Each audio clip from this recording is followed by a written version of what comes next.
Hi. Today, I want to talk about one of the most talented, iconic, legendary, show-stopping, incredible, elegant divas of all time, Mariah Carey. Mariah Carey has had a special place in my heart since my birth, and I just felt like she deserved a video like this to prove that she's not just the queen of Christmas. She's more than that.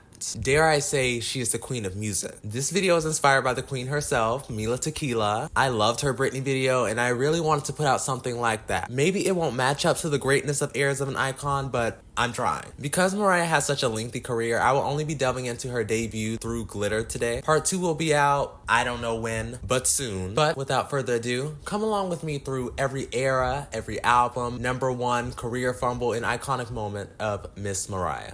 The story began on March 27, 1970 in Huntington, New York. Much like her career, Mariah would have a very interesting childhood. It's something she's mentioned in a plethora of interviews. I think she's mentioned it all her life, and I apologize in advance for bringing it up again, but growing up biracial shaped a lot of Mariah's experiences. Her mother, Patricia, was an Irish-American opera singer and vocal coach, while her father, Alfred, was an African-American and Venezuelan aeronautical engineer. Her mother, like many white women in the early 70s, came from a very racist Irish family who disowned her after she married Mariah's father, and this, as well as the reactions they would get to their children and their interracial relationship, strained their marriage, leading to their divorce when she was just 3 years old. Of course, the impact of their divorce caused a huge rift in the family, particularly with her sister Allison, who moved in with her father after her mother insisted on keeping Mariah in the divorce. This created a lot of tension. Her siblings were not very good to her, or her mother for that matter. At home, it was frequently violent, and her brother would frequently physically fight their mother. Her sister Allison drugged her with Valium, gave her a pinky full of cocaine, and inflicted third-degree burns on her, as well as trying to traffic her when she was just 12. So Mariah's childhood was clearly very chaotic. Despite all of this, Mariah's passion for music never changed. As I said, her mother was a Juilliard-trained opera singer as well as a vocal coach, and she debuted at the Lincoln Center. And this sparked Mariah's passion for music largely. Mariah was already showing unique musical abilities at the age of 4. Mariah's early musical education and voice lessons with her mother laid the groundwork for her future success. By the time she was in high school, she had already started working on music and splitting her time between school and studio sessions. During this time, she would begin working with Ben Margulies, writing songs and recording demos. She drove into Manhattan from Long Island every day and then drove back to school the next day, causing her to be frequently late to class and getting the nickname Mirage. Sign into school late every day. I mean,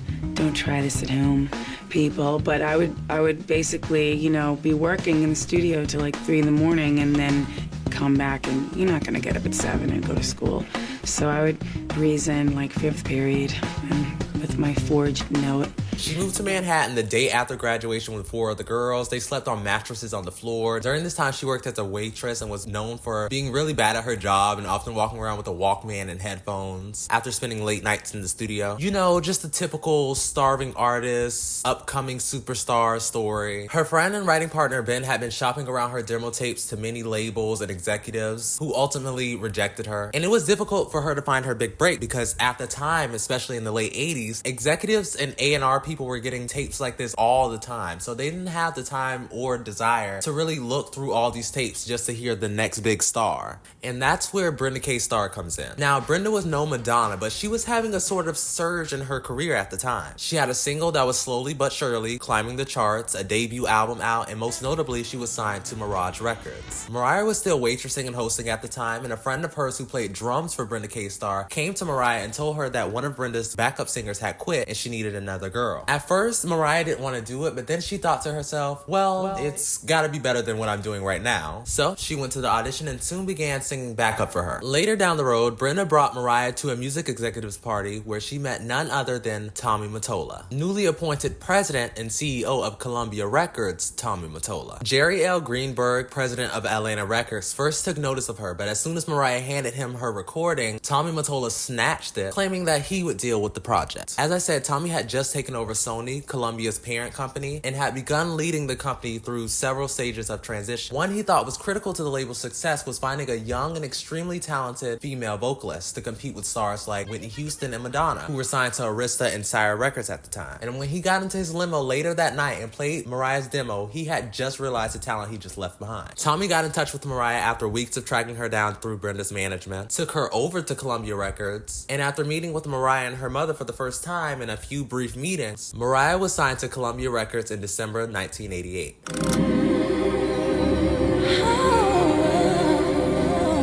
Tommy quickly had Mariah start to record for her debut album. He enlisted the help of several experienced and well-known songwriters and producers to further develop Mariah's demo. Tommy was very much in charge from the start. He was so particular about having every detail of the studio, the recording, and the producers picked, and he even directed what clothes she should wear and how her hair should be done. Mariah, though, didn't complain. She was eager to please her new boss, and in early 1989, Mariah began recording her debut album. Throughout the album's production, Mariah and Tommy had grown a very close bond over their shared love of music. They both, and everyone around them, were starting to realize that romantic feelings were starting to spark. Mind you, at this point, Mariah is 18 and Tommy is 38. This was controversial not just because of their very large age gap, but because the worst PR a new artist, or any artist can get for that matter, is for it to be revealed that she is sleeping with the head of the record label. I'd also like to point out that Tommy was married with 2 children. But back to the album. Mariah had been flying from New York to California, back to New York, transforming many of the demo songs she had worked on with Ben into more commercial recordings. While in New York, Mariah would meet with Rhett Lawrence, one of the many producers handpicked by Tommy. She showed him the demo A Vision of Love, which she had just worked on with Ben in the studio session. The one that was waiting for me. Rhett saw potential in the song early on, but he didn't really think much of it. He described the song's sound as a 50s style shuffle, but Rhett wanted a more adult contemporary feel. So they got together in the studio with Ben and producer Chris Tolan. They built a new arrangement to the original chord sequence. Mariah modified the melody and key, and Vision of Love was released as the lead single of Mariah's debut album on May 15th, 1990.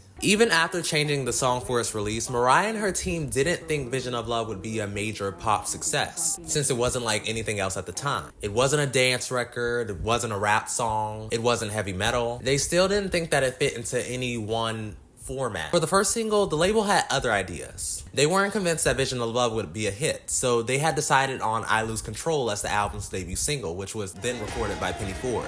According to the label, the song sounded younger, but Mariah hated it and she really stood her ground. So they didn't make her put it on the album, and luckily for her, everything worked out. The song's production was typical of late 1980s pop and R&B, but what really made it stand out to critics and listeners was her voice. Now, of course, there were incredible female vocalists of the late 80s, from Whitney Houston to Celine Dion and Barbra Streisand, but Mariah's voice added something fresh to the scene, not only with her 5-octave vocal range and expressive delivery, but also with her distinct whistle register. The whistle register, a very high and rarely used vocal range, became Mariah's hallmark, immediately distinguishing her as a vocal force in the industry.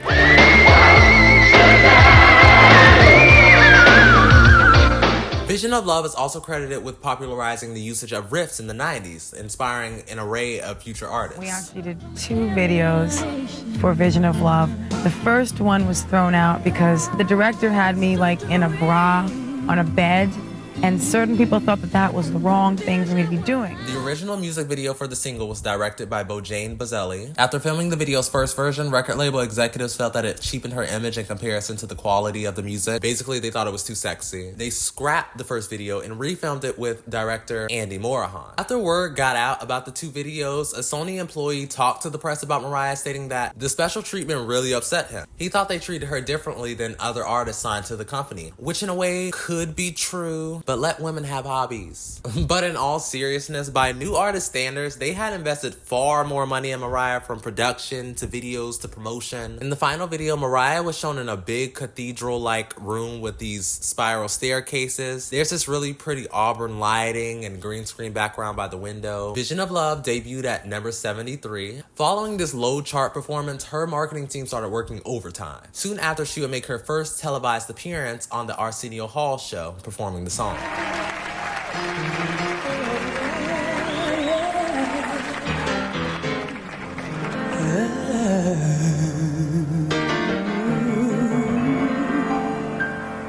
Tommy Mottola orchestrated her appearance after meeting up with Arsenio and giving him a tape of the record. But even after the Arsenio Hall show, she was still somewhat unknown, but this would soon change. 3 days later, Mariah sang America the Beautiful during the NBA Finals, where 14 million people, including those in the stadium, watched live.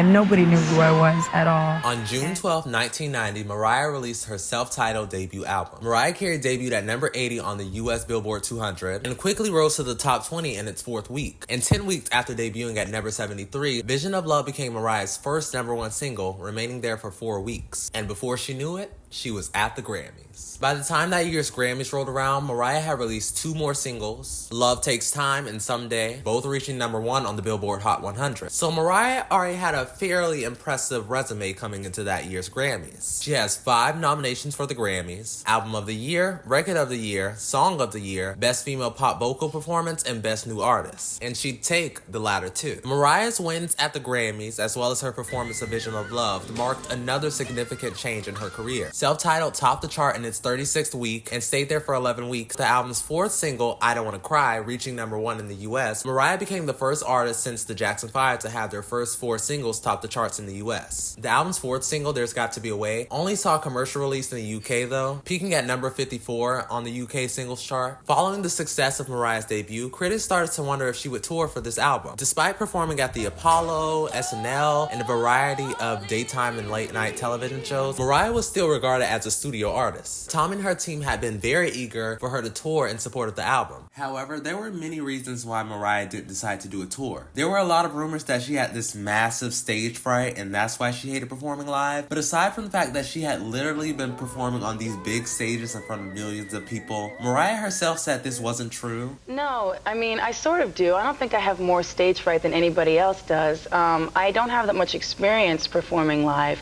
because I didn't come up, doing small clubs like a lot of performers do or performing their whole lives. I just thought of myself as, a singer, a songwriter. I didn't really think about the performer, the star side of things, and that sort of, came to me and I was like, what am I doing? But it's not like I have this major stage fright. I think people totally exaggerated that. She had already began working on her next album around this time too, and it could have been the fact that her songs were also very difficult to sing, and this could be very unhealthy for her voice with back-to-back shows. She made this very clear to Tommy, thus, the planned tour was scrapped, and Mariah moved on to the next project.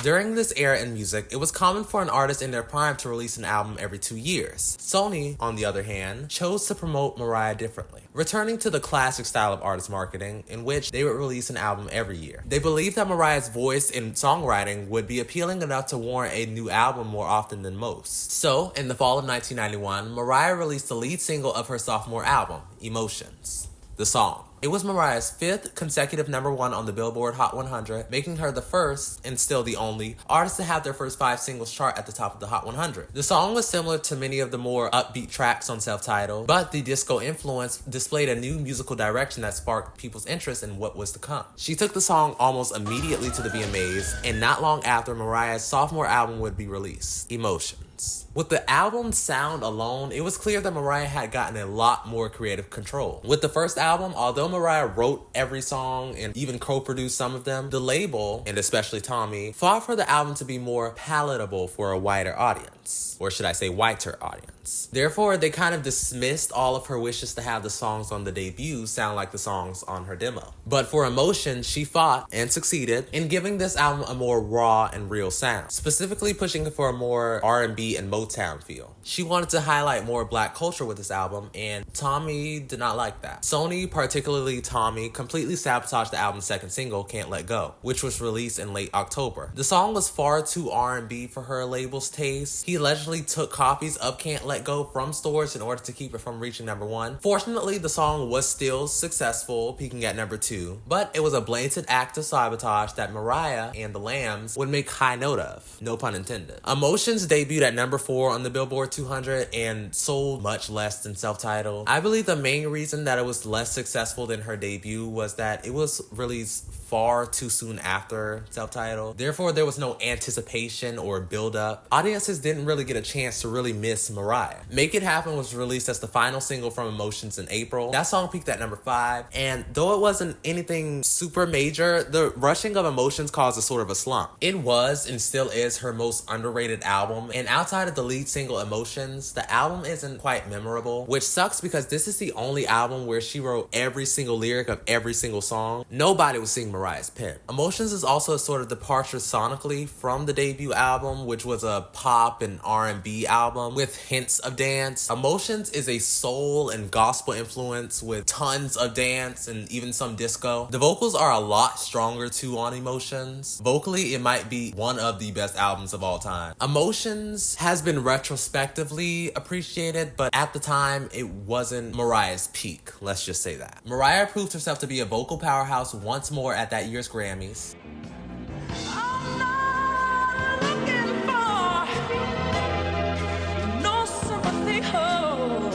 And while she didn't win any of the awards she was nominated for that night, the critics adored her. At the same time, critics began to speculate if Mariah would finally embark on a tour, given the fact that she had not toured to promote her first album. Despite her occasional award show appearances and televised performances, critics once again accused Mariah of being a studio artist. But Mariah and her writing partner Walter decided to schedule an appearance on MTV Unplugged, in hopes of putting any rumors of her being a studio-produced artist to rest. The show's goal was to showcase well-known artists unplugged or without studio equipment. And for those of you who don't realize how major this was, because MTV now only plays ridiculousness and catfish reruns all day, it was kind of like a 90s version of Tiny Desk. I mean, before Mariah, there was Paul McCartney, Sinead O'Connor, Elton John, and so many other incredible artists. Mariah Carey's MTV Unplugged concert was recorded in March 1992 at the Kaufman Astoria Studios in New York and aired on MTV in May. Mariah sang Vision of Love and Someday from Self-Titled, as well as 4 songs from Emotions, If It's Over,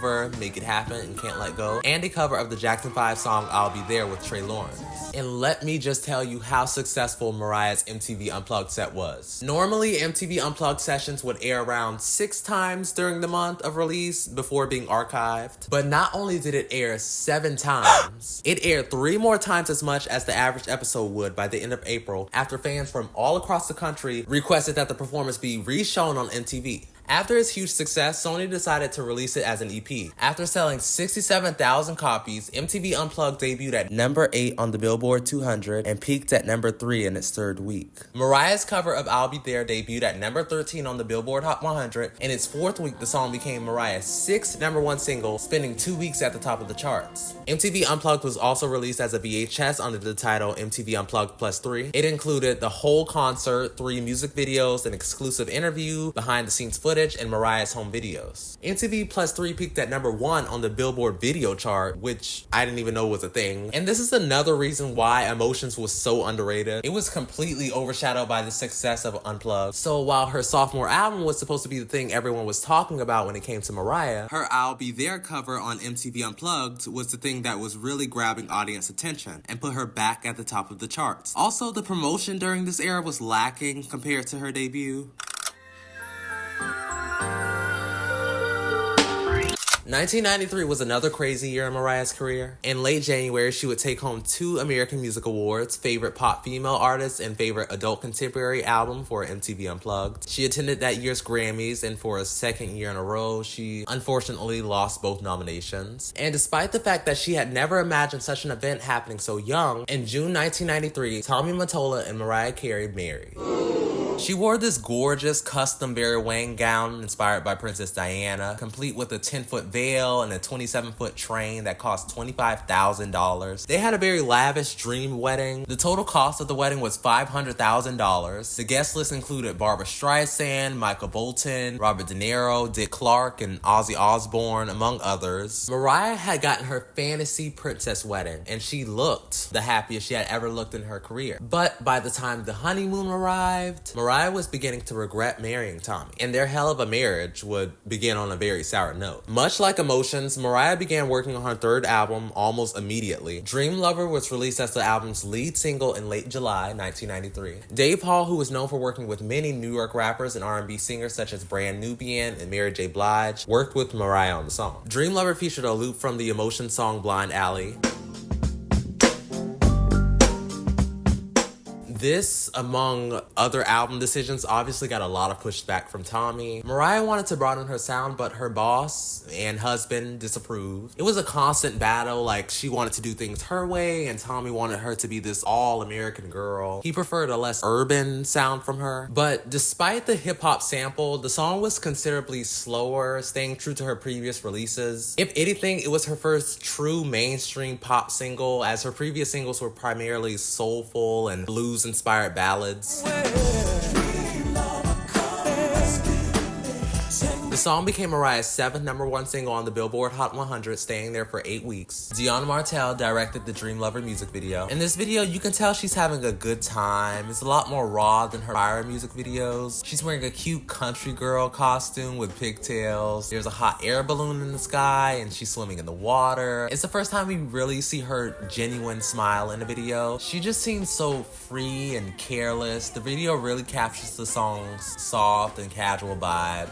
Music Box was released on August 31st, 1993. It debuted at #2 on the Billboard 200 with 174 copies sold and rose to #1 on December 25th, 1993. It remained at the top for 8 weeks and went on to become the second best-selling album in the US in 1994. And it was Mariah's first album to go diamond. 4 additional singles would be produced after its release: Hero, Without You, Never Forget You, and Anytime You Need a Friend. Mariah worked for the first time with Babyface on Never Forget You, which was released in the US as a double A-side with Without You. Without You and Hero became international chart-topping songs, with Hero becoming Mariah's highest-performing international single of her career. Without You was Mariah's first #1 single in Europe and also charted in the top 3 in the US. Mariah was approached a year before the album's release to write a song for Gloria Estefan that would be featured in the 1992 film Hero, starring Dustin Hoffman. But after the label executives heard Mariah's song, they decided it would be best if she kept it and released it herself. And Hero would become one of Mariah's signature songs and her 8th Billboard Hot 100 #1 hits. I love how she just keeps collecting them like Infinity Stones. Music Box is one of Mariah's most commercially successful albums for a reason. The album has some of her most famous songs. Also, it is Mariah's most classic album. When most people of that generation think of 90s Mariah, this is the era that comes to mind. The album also has a more of a adult contemporary style with many of your typical ballads and upbeat songs. Many of the Lambs consider this to be Mariah's best era in terms of vocal technique. This had a lot to do with her resonance and belts and whistles in her live performances. Here's Mariah Carey was shown on NBC as a Thanksgiving Day special. Having never toured before, this was Mariah's first concert in front of a large live audience. And this show would allow Mariah to warm up for what was coming next,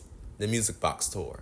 In late 1993, Mariah Carey embarked on her first ever tour. The tour, spanning 6 cities in the US, kicked off at Miami's Arena on November 3rd and wrapped up at New York City's Madison Square Garden on December 10th. Despite selling more than 10 million records before she ever stepped on a live concert stage, Mariah still had to prove that she wasn't just a studio artist. Unplugged had made her more comfortable on stage, and that was very evident in the performances during this tour.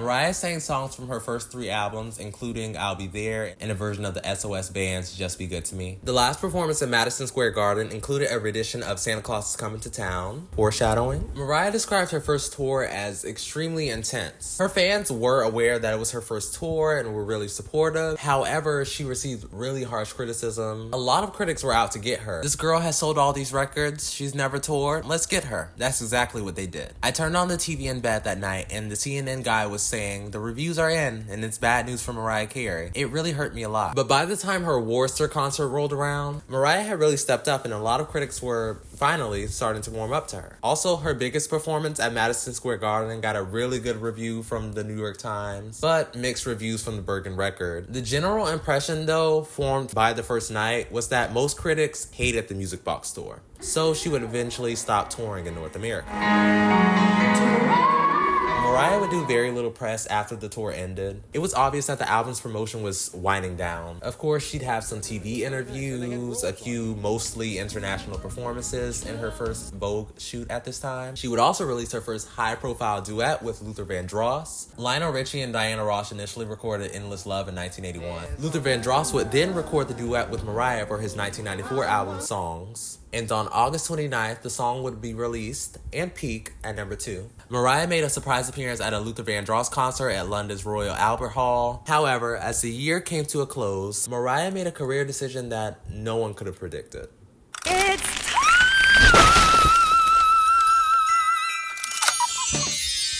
On November 1st, 1994, Mariah Carey's Merry Christmas album was released. Mariah and her team considered making a Christmas album, but decided against it at first since holiday albums were traditionally created by artists who were basically in their flop era. Back then, you didn't have a lot of artists with Christmas albums. It wasn't a known science at all back then, and there was nobody who did new, big Christmas songs. So we were going to release it as kind of an everyday, hey, you know, we're putting out a Christmas album, no big deal. The album features several covers of Christmas classics: Silent Night, Oh Holy Night, Christmas Baby Please Come Home, Joy to the World, Santa Claus is Coming to Town, Hark the Herald Angels Sing, and Jesus, Oh What a Wonderful Child. The vocals on these covers are literally out of this world. Oh Holy Night and Baby Please Come Home especially. Like, she set a new standard for Christmas covers. Like, whenever I'm hearing a female artist do a Christmas cover now, I'm like, wait, there were also 3 new original songs: Miss You Most at Christmas Time, Jesus Born on This Day, and of course, All I Want for Christmas Is You. All I Want for Christmas Is You was released as the lead single and sent to radio in late October. If there is a Mariah Carey song that has made and is still making history, All I Want for Christmas is undoubtedly that.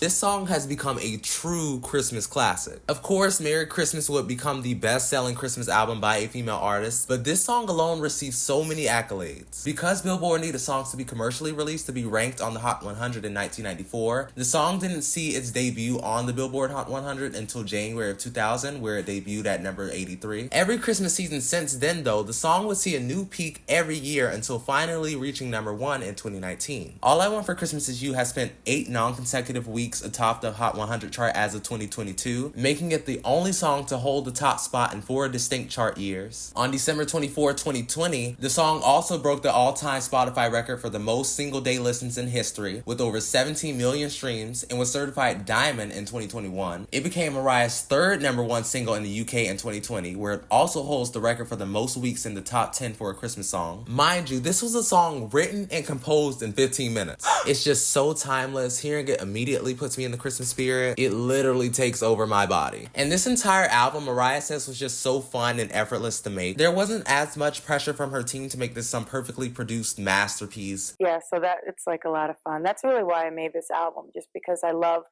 Christmas time. It's my favorite time of year, and I'm like the most festive person under the sun. I mean, the day after Thanksgiving, and you guys don't have that in Australia, but here it's a really big holiday. So the day after Thanksgiving, it's like I'm out shopping for the tree, putting up decorations and Christmas shopping and everything. So it was just sort of like for me to have fun, and hopefully, you know, for my fans that are into the same thing to, you know, have something they can enjoy. And it's not just for people necessarily that only celebrate Christmas. It's like for the, you know, anybody that's into holiday. She was finally allowed to just breathe in the studio, and I love that for her. You see what happens when you give a woman leniency. Another fun thing Mariah did this era was her MTV Christmas special. I was only able to find clips on YouTube because Google acts like this never existed. It was co-hosted by Bill Bellamy. And for the next hour, we're gonna let you meet Julie, take you on a shopping spree, see all the things that she did with Mariah. But before we do that, let's just take a look at the night. I'm telling you, when Mariah called Julie and told her she won, it's crazy. She had this cute little contest where a fan would get a chance to meet her and see her church concert and rehearsal and win $10,000 cash and go on a shopping spree. Hi, Julie. Yeah? Hi, it's Mariah. You won. Oh my God! You won. You're coming to New York. You know what? Oh my God! I totally look up to you, and your music is just like, sometimes I'm just sitting there and I'll just feel so down, and then I'll please. just listen to your... Let me talk to her. It just Thank helps me you. out a lot. I love how this special is not even really a Mariah contest because the winner just hangs out with Bill all day. But I digress. Once again, I'm not sure why Google pays its dust and why YouTube has the only archived footage. The most significant event during this era was Mariah's concert at St. John the Divine in New York City. This concert included a set list of songs from Merry Christmas and Music Box. And you finally see the truth, that a hero lies in you. Because it was a seasonal Christmas record, this era was obviously short-lived, but I couldn't not give it its own section of the video, so...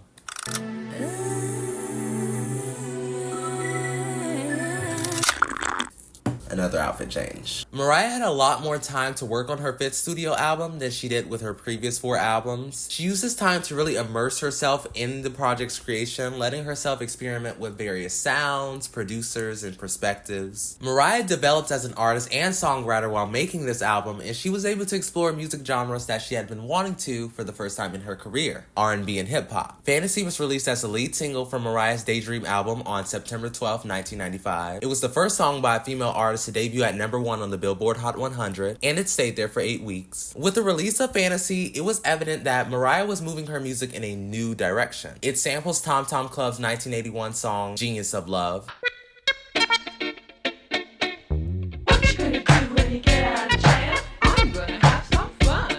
and adopts a more hip-hop cadence.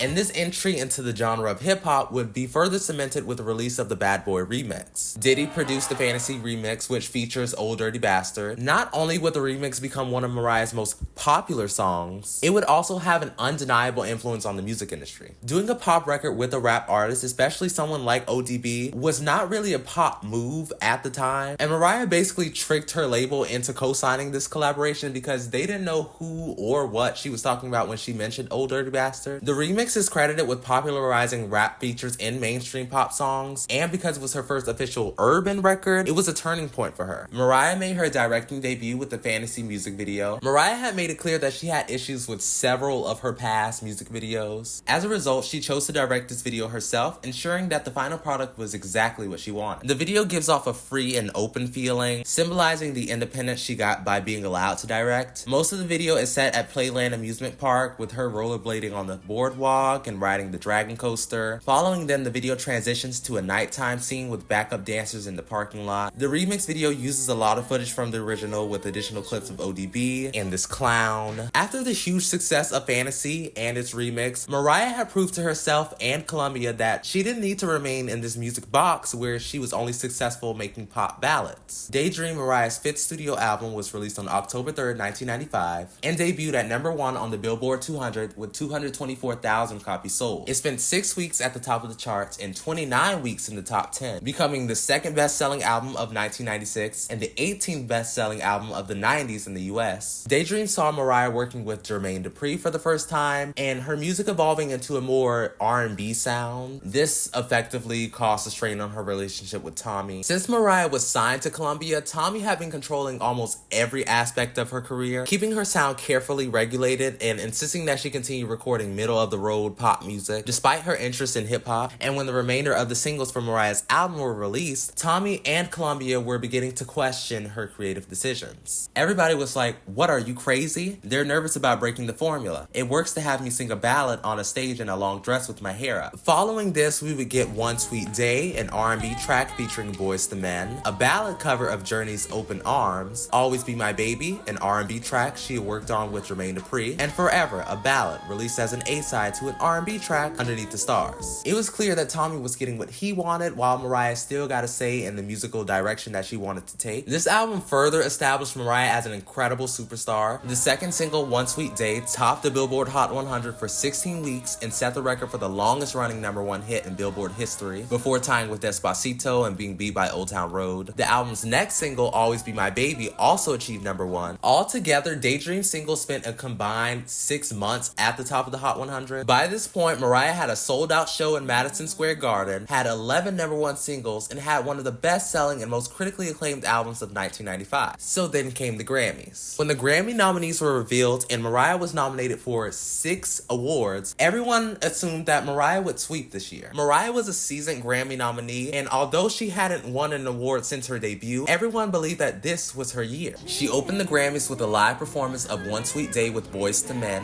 to a standing ovation.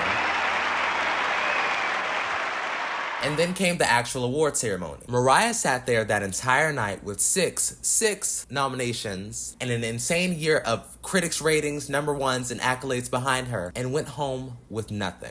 Daydream had lost all of its 6 nominations, shocking everyone, especially fans and critics who thought this was the album of the year, which it was. With each Grammy, the cameras continued to zero in on Mariah's face, and the disappointment on her face was very clear. This would mark a long hiatus of Mariah's performances at the Grammys. Yeah. when I lay me down to sleep. Mariah kicked off her first ever international tour in March. This tour was highly anticipated. The Daydream World Tour was Mariah's second tour and her first tour to have dates outside of the US. Mariah performed in Japan during the first leg of the tour, and when the 3 Tokyo Domes were announced, ticket sales broke all records and 150,000 tickets sold out in under an hour. Mariah had come so far in terms of production value compared to her previous tour. The tour stage was possibly the biggest Mariah had ever performed on. She appeared at the opening of the show in this massive circular cage with an elevating platform in the center. The center stage had 2 platforms for the band and backup singers, a main set of stairs, and a massive chandelier hanging from the ceiling. The runways on the left and right sides extended outwards in different directions, and the walls changed colors during the show frequently. She also did a lot more with the outfits for this tour. This beautiful black gown, hints of streetwear. A lot of it was 60s inspired, go-go boots. She wore a pretty little red outfit while performing All I Want for Christmas. A lot more dancing compared to any performance she had done before. You could see that she was becoming a lot more confident on stage. The second leg of the Daydream tour began at Frankfurt's Fest Hall and closed at London's Wembley Arena, following performances in Rotterdam and Paris. Mariah would make a few more public appearances after the tour ended, including the Billboard Music Awards, the Giorgio Armani store opening party, among other things.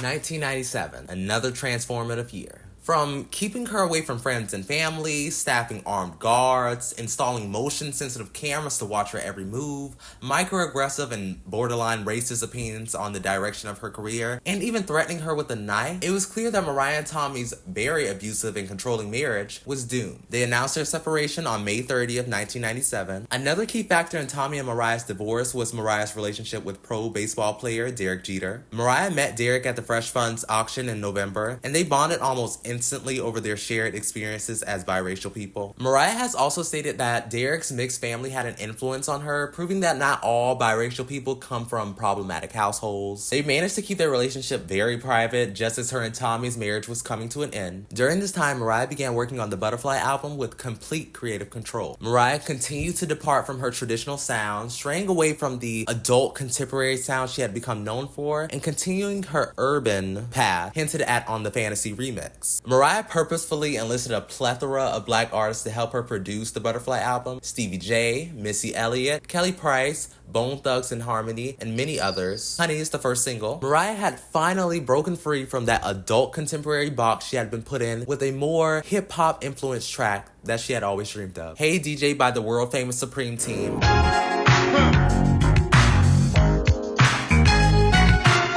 And the Body Rock by the Treacherous 3.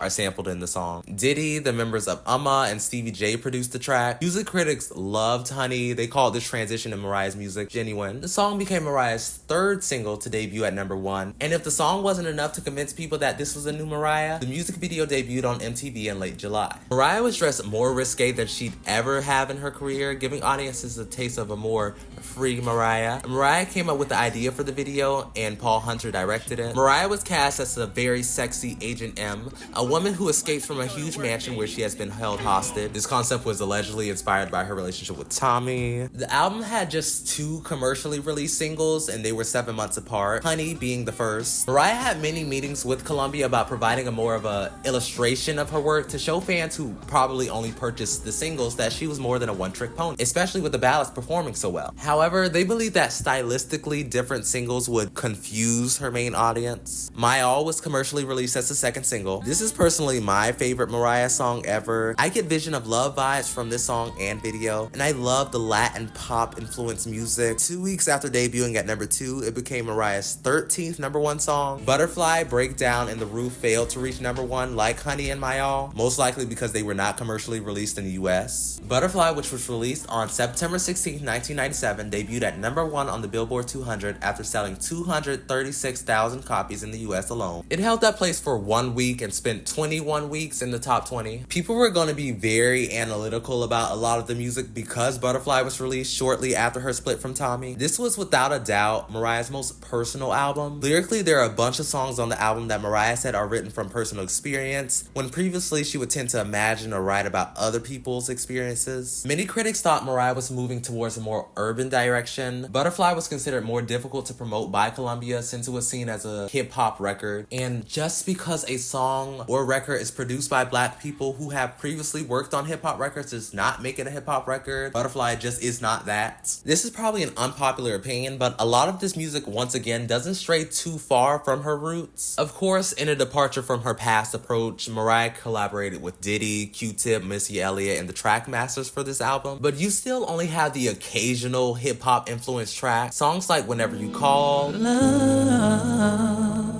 Close My Eyes, and 4th of July On the 4th of July. were very similar to the ballads she had done before. Her music wasn't the only thing that changed this era because she would also set out on reinventing her image. The 1997 VMAs. She abandoned the ball gowns and long dresses for mini skirts, crop tops, and new bikinis. But if there was one single outfit that showed the world a new Mariah, it was the two-piece set she wore to the 1997 VMAs. Mariah's VMAs outfit was seen as a revolt against both Tommy and Sony/Columbia's influence over her image. She was truly the next Princess Diana. This was her revenge dress. She get money, her body tea.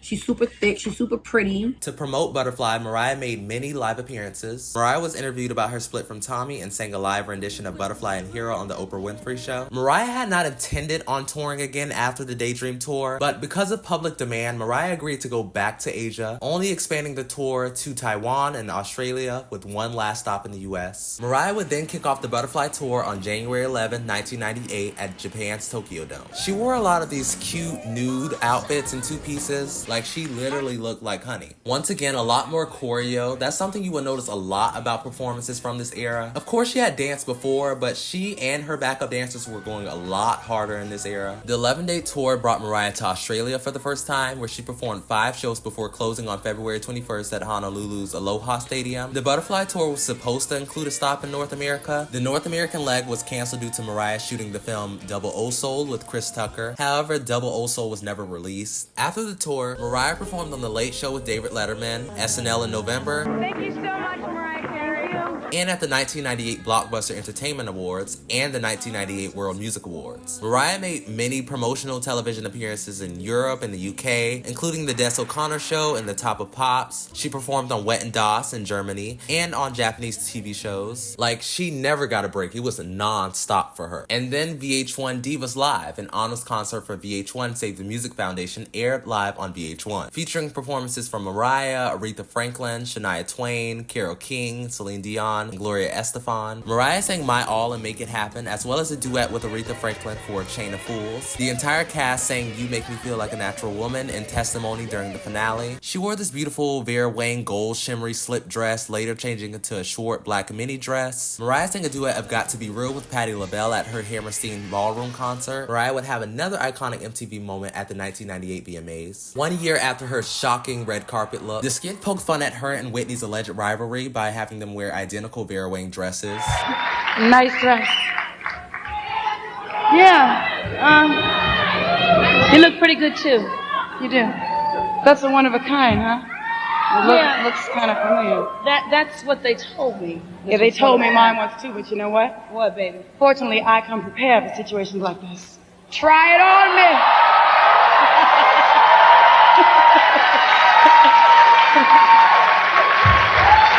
All right. Because I could do better.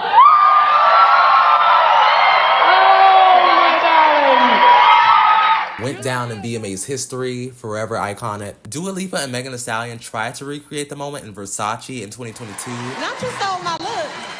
Those are my faves, but it didn't land as well because they had just released Sweetest Pie prior to this. There were no rumors of a feud, and Donatella was on stage for some reason. Following the release of Butterfly, Mariah negotiated an exit from Columbia Records. This included a 4-album agreement with Sony Music to terminate her contract, and this brings us to Number Ones. Number Ones, released on November 17, 1998, is a compilation of Mariah Carey's Billboard Hot 100 chart toppers from Vision of Love to My All. Sony planned to release an album with only her US number ones and no new material. However, Mariah felt that not featuring any new material would be unfair to her fans. Therefore, 4 new songs were later added in addition to her 13 number ones. A duet of Rainy Davis's Sweetheart with Jermaine Dupri, When You Believe, a duet with Whitney Houston recorded for the Prince of Egypt soundtrack, a cover of Brenda K. Starr's I Still Believe, and a duet with Brian McKnight on Whenever You Call, a song originally included on Butterfly as a solo version. International editions included a cover of Do You Know Where You're Going To and Without You from Music Box in place of I Don't Wanna Cry. The album became a worldwide commercial success. It debuted at number 4 on the Billboard 200. Many critics believe that Mariah's choice to include new songs helped make it successful. Other artists had tried to include some new with the old on their greatest hits albums, but with the success of Number Ones, it became common in almost all future greatest hits albums. Having a non-hit album track or two was a good contrast, although none of the new songs reached number 1. There is a rainbow. 1999 was a pretty big year for women in pop. Maybe One More Time and Genie in a Bottle were inescapable that year. The Writings on the Wall by Destiny's Child was one of the biggest female pop releases. Cher's Believe was that year's number 1 hit, and Shania Twain's Man, I Feel Like a Woman was the pinnacle of feminism in pop music. And then Madonna. So Mariah Carey, who was working on the second album of her Sony record contract, was obviously shaping up for something huge. She and Whitney had just won an Oscar for Best Original Song for When You Believe. Stephen Schwartz for When You Believe from the Prince of Egypt. And Mariah was getting a lot more candid through television interviews and messages on her website. I didn't mention it before, but in 1997, Mariah began writing and recording songs for the soundtrack to the film she was working on, All That Glitters, later renamed Glitter. The film was planned to begin production in 1998, but it was delayed. Heartbreaker, which features Jay-Z and was produced by DJ Clue, was one of the tracks she was working on. The song is built on a sample from Stacey Lattisaw's 1982 song, Attack of the Name Game.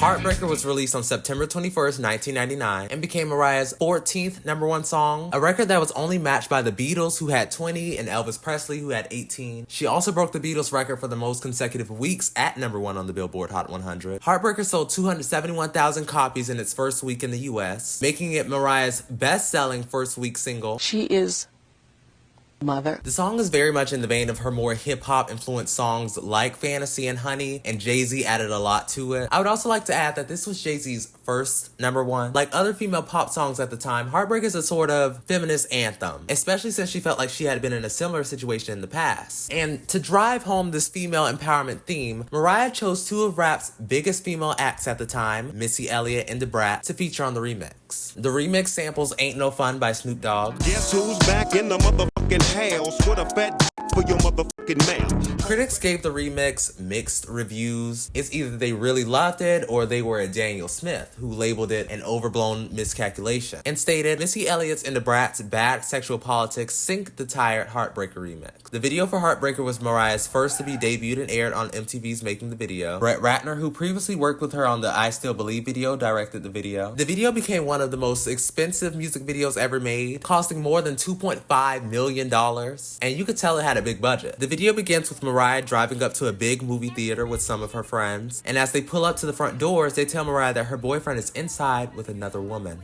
They all enter the theater and sit behind her boyfriend, played by Jerry O'Connell, and wait, is that Mariah? This video introduces us to Mariah's villainous alter ego, Bianca Storm, and this just reminded me how much I love brunette Mariah. Later on in the video, Mariah heads to the bathroom at the same time as Bianca. They meet up, we get these fun little fighting scenes, 90s editing. What was that?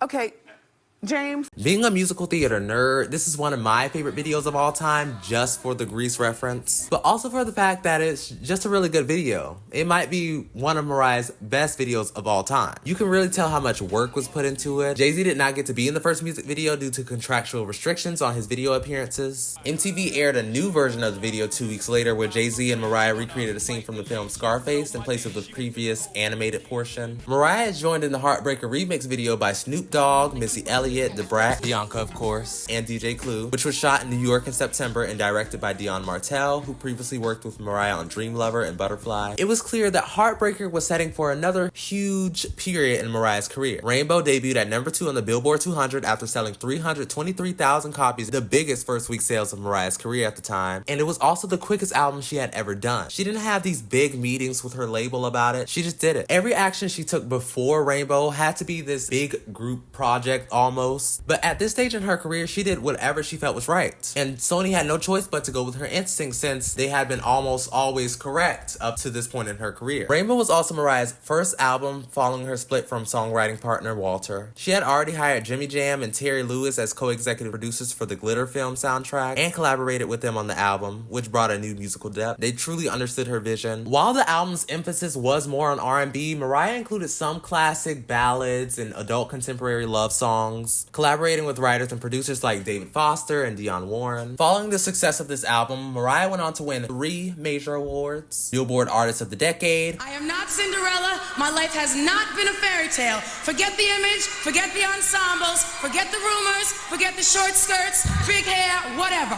I owe this to the fans, and I will never forget you. American Music Awards Achievement Award, and World Music Awards Best-Selling Female Artist of the Millennium. And this woman was only 30, mind you. This is not something that every superstar gets to achieve by their 30s. Along the way, she'd gotten several accolades, and while she still had skeptics, many of them couldn't stop boasting about Mariah, her new album, and its fresh sound. With Rainbow, it was clear that Mariah had truly developed as an artist. But Mariah was still at odds with Sony. Rainbow, like Butterfly 2 years before, became the source of conflict between Mariah and her label. I want it to be a single somewhere along the line, and you know, there's a little debate about what's going to be, so maybe the label will.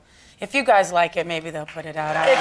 As we know, Mariah's business relationship with the label got worse after her divorce from Tommy. After Heartbreaker, 5 more singles would be released: Thank God I Found You, Can't Take That Away, Mariah's theme, Cry Baby, Against All Odds in Europe, and a duet version of the song featuring Westlife in the UK. Thank God I Found You became Mariah's 15th #1 single on the Hot 100, but as for the others, they were more or less flops, and it was mostly due to Sony's neglect of the other singles. She wanted Mariah's theme to be Rainbow's 3rd single. Sony, on the other hand, made it clear that the 3rd single would be more upbeat and contemporary. The disagreement caused a very public feud. Mariah's actions were met with mixed responses, with some people applauding her bravery and going against her label's wishes in order to release a song that she had a very personal connection to, while others criticized her for publicly exposing the conflict. Why do people hate it when women speak out about being controlled? Sony chose to release the song rather than risk losing the best-selling artist of the decade, so it seemed like everything had been resolved and there would be no further conflict with this single. But no, Mariah quickly discovered that Sony only allowed the song to be commercially released as a double A-side with Cry Baby, which meant the song failed to chart in the US and made it very difficult to chart internationally. Because Billboard rules at the time stated that a song from a double A-side with the most airplay, in this case Cry Baby, would be credited only, Cry Baby was eligible to chart, debuting at number 28 after its commercial release. Because of its poor promotional release, Mariah's theme was not released alongside Cry Baby outside of the US, where it did badly due to its radio-only debut. It charted in Belgium for 1 week, peaking at number 40 on the official singles chart, and number 65 on the Dutch singles chart. Mariah would make her acting debut in The Bachelor, a remake of the 1925 film 7 Chances, starring Chris O'Donnell and Renee Zellweger. It opened at number 3 at the box office, grossing $37 million worldwide. Mariah did 3 major concerts during this era, the first being at the end of 1999 at Pavarotti in France, Guatemala, and Kosovo. The event raised $1 million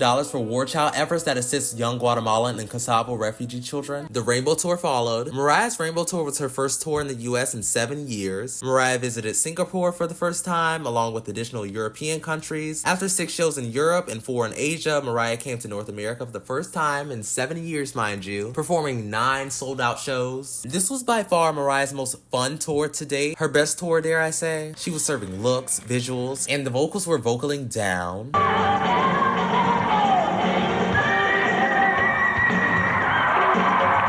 A lot of these silver sparkly low-cut tops and mini dresses. She performed Heartbreaker in a boxing ring in this very campy outfit. There's not a lot of good footage of this tour, her first tour to not be pro shot. Mariah said during the Toronto concert that the show would be filmed for a TV special. However, for unknown reasons, nothing came of it, and except for Mariah's comment, nothing is known about this special. The tour garnered some negative feedback. Variety called the show a visual hot mess. Regardless of what the critics thought, fans loved this tour, and it remains a fan favorite among the Lambs. Her most successful tour to date, the tour made $6.4 million.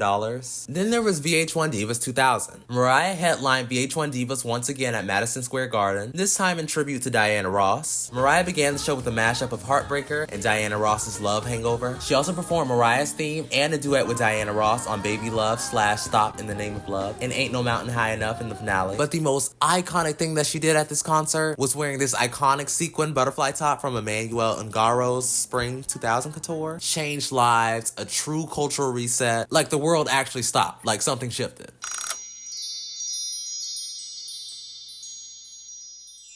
Now it's time for her most infamous era, glitter. In late 1997, as we know, Mariah began working on the project under the working title All That Glitters, but the project was put on hold due to Columbia Records' request to release number ones. Despite this, Mariah continued working on All That Glitters and hoped to fulfill her contract with Columbia Records. That's when Virgin Records stepped in and offered Columbia $20 million to allow Mariah out of her contract early so they could sign her. And in early 2001, Mariah Carey had exited Columbia Records and signed with Virgin Records. Mariah was given complete creative control as part of her $100 million 5-album agreement with Virgin Records. To try to match the film's setting, she chose to produce an album that was partially influenced by 80s disco, as well as other related genres. Mariah's first release after leaving Sony Music would be the Glitter soundtrack. Loverboy was released as the soundtrack's first single on July 16, 2001. The release of Loverboy was messy for a couple of reasons. Firstly, Loverboy was leaked to radio in June. As a result, Virgin Records pushed the release date to control the leak. And then there was J-Lo. Throughout 2000, Mariah had already been writing and recording material for Glitter. During this time, she came up with the idea for the album's first song, Loverboy. Originally, Mariah used an interpolation of the 1978 Yellow Magic Orchestra song, Firecracker, throughout the chorus and introduction. As Mariah had ended her contract with Columbia Records, Jennifer Lopez, who was also signed by Tommy Mottola, began recording material for her album, J-Lo. According to Irv Gotti, Tommy was aware of Mariah's use of the Firecracker sample and wanted to have Jennifer use the same sample before her on her song, I'm Real. Now, Mariah had already been a bit worried about outside executives learning about Glitter at this time, and rightfully so. Even though Mariah had licensed the sample first, Tommy had Jennifer's team sign for it shortly after. Mariah was then unable to use the original sample since Jennifer's album was scheduled to be released much sooner than Glitter. She then altered the composition of Loverboy to include the sample of the song Candy by Cameo, which was truly a blessing in disguise because it sounds much better than the original, in my opinion. Despite the initial setback, Loverboy was expected to top the Billboard Hot 100 in its second week. To prevent this though, Sony Music, allegedly, decided to release Destiny's Child's Bootylicious a week early. To boost sales, Loverboy was cut to 49 cents, and Sony did the same with Bootylicious. This was a very common move for labels to get their artists to chart higher. Although Loverboy outsold Bootylicious, Destiny's Child's single remained number 1 due to radio airplay. Loverboy peaked at number 2 though, but remained the best-selling song in the US in 2001. 2 music videos were shot for the song and its remix. David LaChapelle, known for his unusual, campy, and highly stylized photography, directed both videos. David LaChapelle was known for producing some of the most iconic yet controversial photo shoots and magazine covers, and this video would be no exception. The music video for Loverboy received mostly negative responses from critics, with many claiming that Mariah was depicted in an overly sexual manner. They were mainly worried about her outfits in the video, which they considered excessively provocative, and compare her to Britney Spears, which they felt cheapened her image. People were used to seeing the midriff showing 2 pieces and short skirts, but in this video, she was wearing a bandana tube top. Oh, so scandalous. How dare she? A 30-year-old woman? This is also the video that sparked the breast implant rumors. Nonetheless, the video is no doubt loved by me. I love the use of the kaleidoscope, Mariah as a flat girl, and we even get a few cameos from cameos, Tommy Jenkins and Larry Blackman. Mariah launched a brief promo tour for Loverboy after its release. Virgin scheduled Mariah for a day of radio interviews. The rest of the day's interviews were postponed though after she called in at 9 a.m. an hour late to the Burt Show and they canceled. The next day, Mariah made her infamous surprise cameo on TRL. Some pretty good chemistry going on in that video. You got Ja Rule, You got J-Lo, and that was I'm Real the Lover remix. boy, come on and love me. What the hell's that? Give me more. Mariah appeared pushing an ice cream cart and wearing an oversized Loverboy t-shirt. Hey, get the truck, get the truck. Hi, Carson. What are you doing here? Hi. How are I you? just thought I'd surprise What are you wearing? Wait. Holy crap. Hi. Okay, wait. Where's my spot? I got a present for you. Okay. Wait, where am I supposed to stand for this? I don't know. What are you doing here? Mariah then returned to the stage and performed a striptease, which she claimed was not stripping. She was revealing these gold short shorts and a tank top, leading Carson to shout, Mariah Carey's lost her mind. I don't know exactly what's going on here. I was going to commercial break out of the other video, and I hear it. Mind you, Carson was aware of her appearance on the show before her entrance. Mariah later revealed that he was supposed to look shocked. I very much freestyled my dialogue, as I tend to do, and I was hoping Carson Daly could play off of me, riff, and involve the audience, but he didn't play along. I know he was probably told to act surprised, but he didn't act at all. She later admitted her bit was a little sloppy, calling the entire thing a stunt gone awry, but a stunt a whole team of people knew about and approved beforehand. I was like a stand-up comic who bombed a set. All performers bombed, but my bombing set off a chain reaction that placed a target on my back. It mushroomed into a big, nasty, never-ending story. And she was not sleeping at all and barely eating after. Mariah's appearance on TRL drew a lot of attention from the media, with several articles and newspapers describing her behavior as troubled and erratic. Whatever. The ice cream makes us all dizzy, Carson. Mariah Carey, God bless love you. We have to go upstate to check in with MTV News on that TRL tour last night. Guys, how did it go?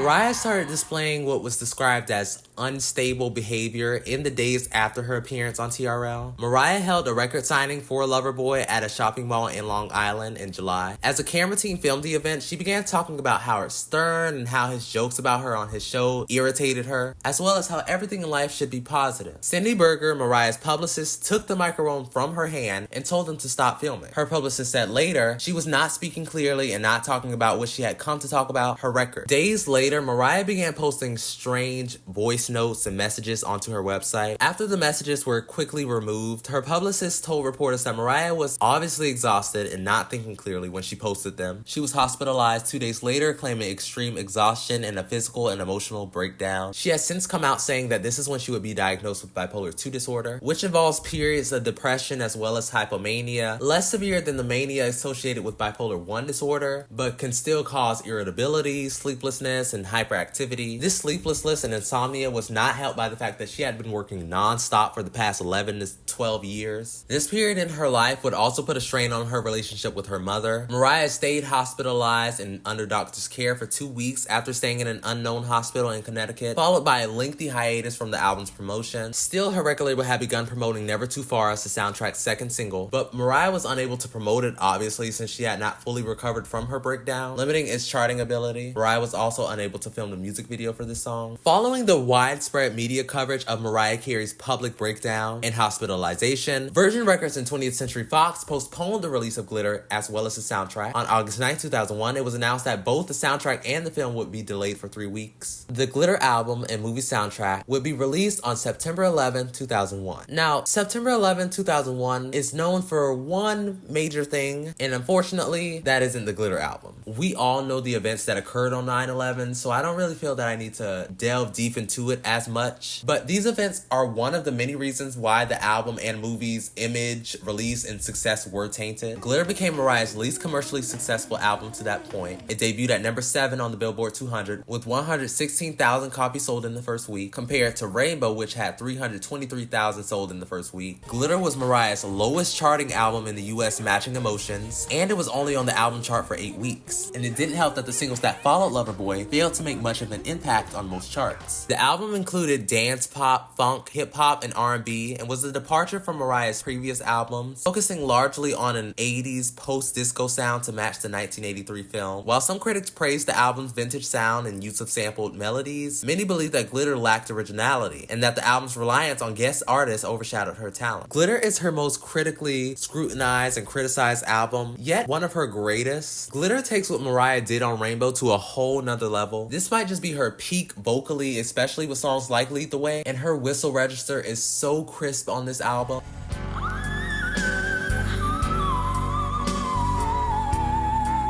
Lyrically, Mariah explores a more sexual side, notably on Didn't Mean to Turn You On. Mariah was finally allowed to do anything she wanted on this album, and it shows. Tommy Mottola was still in his villain era at this point, so he called Irv Gotti once again and told him to make the murder remix of J-Lo's I'm Real, featuring Ja Rule, sound just like another Glitter track called If We, featuring Ja Rule. 10 days after Glitter's release, the movie was released, and I don't even know where to begin. With that, I'm sure you'd get the impression that the movie did not do well, and you'd be right. The movie was truly doomed from the start. After years of pushback and reworking, principal filming on Glitter, still titled All That Glitters, began in August 2000 in New York City and Toronto, and was scheduled to wrap up in late September, with a March 2001 release date. Eric Benet was cast as Caesar later that month after production had already started. The already completed script was altered multiple times during filming and was sometimes ignored entirely for improv. Production was delayed multiple times, and the release date was extended several times. By May, All That Glitters had been renamed Glitter in preparation for its August 31st, 2001 release, and as we all know, that didn't happen because on September 21st, it was released. Mariah's first promo appearance was at the premiere of the movie, in jeans and a black tank top with an American flag, paying tribute to the victims of 9/11. The movie grossed over $785,000 in over 1,000 theaters on its first day. Glitter was the 11th highest earning picture in its first weekend of release. However, after watching the film, audiences and critics almost instantly hated it, and in its second week, the film plunged 61.1% in ticket sales, ranking at number 15 at the box office. Glitter has a Rotten Tomatoes rating of 6% based on 87 reviews, with an average score of 2.9 out of 10. Critics hated this movie for numerous reasons. However, the general consensus was that the story was cliche, and specifically Mariah's performance as an actor was considered amateur by a lot of people, earning her the Golden Raspberry Award for Worst Actor. Some even went on to call it one of the worst films ever made. If you ask me what I think of the movie, I'm not going to say the plot wasn't cliche, but Mariah's acting was not bad. Emphasis on Mariah. I personally enjoyed watching the movie. I thought it was camp. Anyone who isn't a nasty movie critic and hates this movie hates fun. This movie is fun.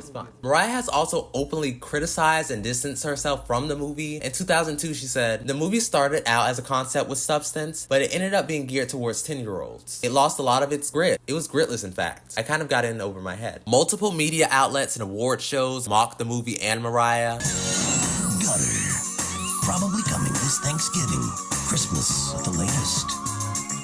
Oh, Mariah, shut up.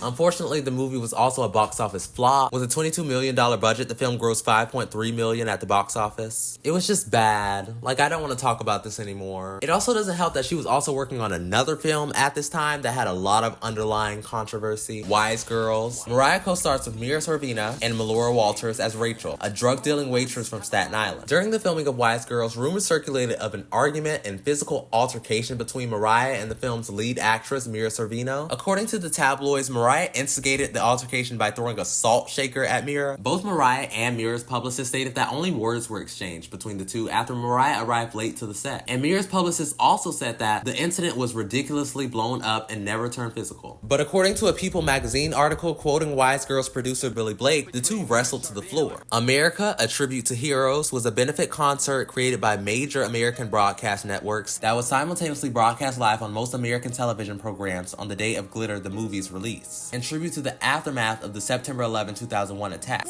It was put on in the format of a telethon with a variety of national and international stars performing to collect funds for the victims and their families. Mariah sang Hero, as well as the closing performance of America the Beautiful. She then joined Michael Jackson for another 9/11 benefit concert, United We Stand, What More Can I Give? Mariah's second greatest hits album was published as part of her deal with Columbia Records, debuting at number 52. Mariah released a medley of the Glitter song Never Too Far with her 1993 song Hero on December 11, 2001. All sales went to the New York City Police Foundation's Heroes Fund, a charity for September 11 victims and their families, police officers, and relief workers. Never Too Far / Hero Medley was the soundtrack's last commercial release in the US, debuting at number 81. This time wasn't all bad. Mariah appeared at sports galas, Top of the Pops, and Christmas specials, sang the national anthem at the Super Bowl.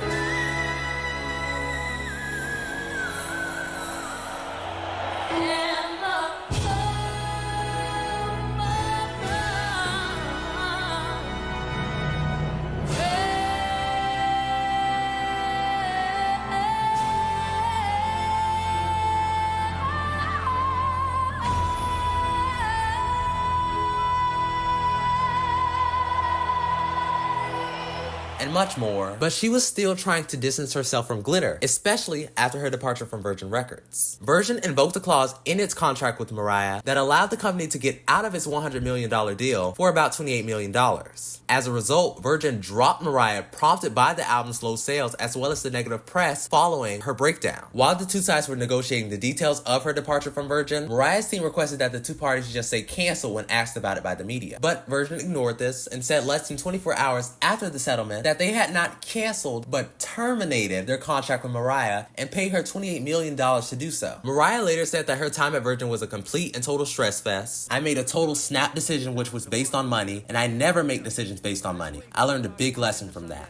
Wow, that was so powerful.